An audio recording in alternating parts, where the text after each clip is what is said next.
Assalamualaikum warahmatullahi wabarakatuh. Perkenalkan, nama saya Muhammad Jamilul Haq, mahasiswa dari UIN Sunan Ampel Surabaya, Prodi Ilmu Hadis, kelas D3, NIM 0704052193. Di sini saya akan menjelaskan tentang pemikiran filsafat Al-Farabi, yaitu untuk memenuhi tugas UAS akhir semester. Biografi Al-Farabi. Nama lengkapnya Abu Nasr Muhammad Ibnu Tarhan Ibnu Auzilak.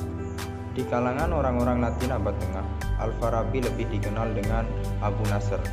Ia lahir di Wasij, distrik Farab, sekarang menjadi kota Akror, Turkistan, pada 253 Hijriah. Pada tahun 330 Hijriah, ia pindah ke Damaskus dan berkenalan dengan Saif al-Daulah al-Hamdan, Sultan dinasti Hamdan di Aleppo. Sultan memberinya kedudukan sebagai seorang ulama istana dengan tunjangan yang sangat besar. Tetapi Al-Farabi memilih hidup sederhana dan tidak tertarik dengan kemewahan dan kekayaan. Al-Farabi dikenal sebagai filsuf Islam terbesar, memiliki keahlian dalam banyak bidang keilmuan yang memandang filsafat secara utuh dan menyeluruh serta mengupasnya secara sempurna, sehingga filsuf yang datang sesudahnya seperti Ibnu Sina dan Ibnu Rus banyak mengambil dan mengupas sistem filsafatnya. Pemikirannya: A. Pemanduan filsafat. Al-Farabi berusaha memadukan beberapa aliran filsafat yang berkembang sebelumnya, terutama pemilikan Plato, Aristoteles, dan Plotinus. Juga antara agama dan filsafat, karena itu ia dikenal sebagai filsuf sinkretisme yang mempercayai kesatuan filsafat dalam ilmu logika dan fisika. Ia dipengaruhi oleh Aristoteles. Dalam masalah akhlak dan politik, ia dipengaruhi oleh Plato, sedangkan dalam hal matematika, ia dipengaruhi oleh Plotinus.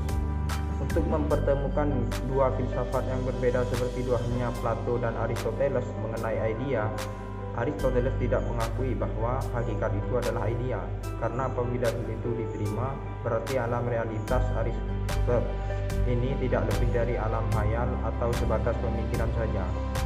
Sedangkan Plato mengakui idea merupakan satu hal yang berdiri sendiri dan menjadi hakikat segala-galanya. Al-Farabi menggunakan interpretasi batini, yakni dengan menggunakan takwil bila menjumpai pertentangan pikiran antara keduanya. Menurut Al-Farabi, sebenarnya Aristoteles mengakui alam rohani yang terdapat di luar alam ini. Jadi kedua filsuf tersebut sama-sama mengakui bahwa adanya idea-idea pada zat Tuhan. Kalaupun terdapat perbedaan, maka hal itu tidak lebih dari 3 kemungkinan. 1. Definisi yang dibuat tentang filsafat tidak benar. 2. Adanya kekeliruan dalam pengetahuan orang-orang yang menduga bahwa antara keduanya terdapat perbedaan dalam dasar-dasar falsafi. 3. Pengetahuan tentang adanya perbedaan antara keduanya tidaklah berbeda, yaitu suatu ilmu yang membahas tentang yang ada secara mutlak. Adapun perbedaan agama dengan filsafat tidak mesti ada, karena keduanya mengacu kepada kebenaran, dan kebenaran itu hanya ada satu. Kendati pun posisi dan cara memperoleh kebenaran itu berbeda, satu menawarkan kebenaran dan lainnya mencari kebenaran.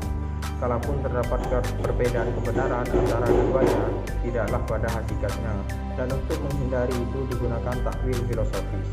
Dengan demikian, filsafat Yunani tidak bertentangan secara hakikat dengan ajaran Islam. Hal ini tidak berarti Al-Farabi mengagungkan filsafat dari agama. Ia tetap mengakui bahwa ajaran Islam mutlak kebenarannya. B. Jiwa. Dalam jiwa, Al-Farabi juga dipengaruhi oleh filsafat Plato, Aristoteles, dan Plotinus. Jiwa bersifat ruhani, bukan materi, terwujud setelah adanya badan dan tidak berpindah-pindah dari suatu badan ke badan lain. Kesatuan antara jiwa dan jasad merupakan kesatuan secara aksiden. Artinya antara keduanya mempunyai substansi yang berbeda, dan binasanya jasad tidak membawa binasanya jiwa. Jiwa manusia disebut al-nafs al-natikoh yang berasal dari alam ilahi, seakan jasad berasal dari alam khalq, berbentuk, berupa, berkadar, dan bergerak. Jiwa diciptakan tatkala jasad siap menerimanya. Mengenai keabadian jiwa, Al-Farabi membedakan antara jiwa kholidah dan jiwa fana.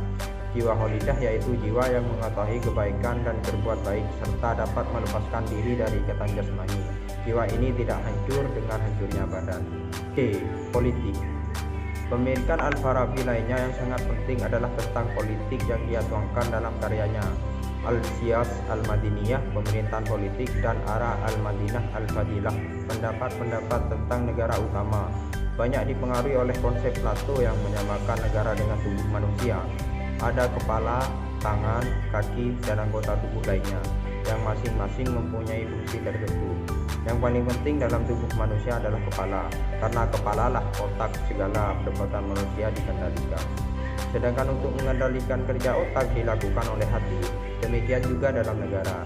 Menurut Al-Farabi, yang amat penting dalam negara adalah pimpinannya atau penguasanya, bersama-sama dengan bawahannya, bagaimana halnya jantung dan organ-organ tubuh yang lebih rendah secara berturut-turut. Penguasa ini harus orang yang lebih unggul baik dalam bidang intelektual maupun moralnya di antara yang ada. Di samping daya profetik yang dikaruniakan Tuhan kepadanya, ia harus memiliki kualitas-kualitas berupa kecerdasan, ingatan yang baik, pikiran yang tajam, cinta pada pengetahuan, sikap moderat dalam hal makanan, minuman, dan seks, cinta pada kejujuran, kemurahan hati, kesederhanaan, cinta pada keadilan, ketegaran dan keberanian, serta kesehatan jasmani dan kefasihan berbicara. Sekian dari saya, kurang lebihnya mohon maaf.